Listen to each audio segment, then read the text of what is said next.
নমস্কার বন্ধুরা, এই যে গাছটা দেখছেন এটা হচ্ছে গন্ধরাজ লেবুর গাছ, দেশি গন্ধরাজ।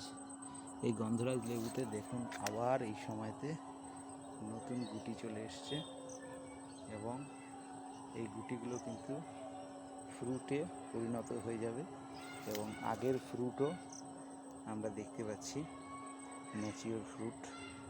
এই ফ্রুটগুলো প্লাকিং করে দিলে পরে আবার এই যে পুরনো শাখাগুলো আছে সেই শাখাগুলোতে কিন্তু আবার নতুন করে ফ্রুট আসবে এবং এই নতুন শাখাগুলো যে বেরোচ্ছে সেই শাখাগুলোতেও আবার আমরা পরবর্তীকালে বড় গাছ তৈরি হওয়ার পরে ফুল পাবো এবং ফ্রুট পাবো। তো এই ম্যাচিওর ফ্রুটটা আমি প্লাকিং করে নিচ্ছি। খুব ভালো সেন্ট। ধন্যবাদ।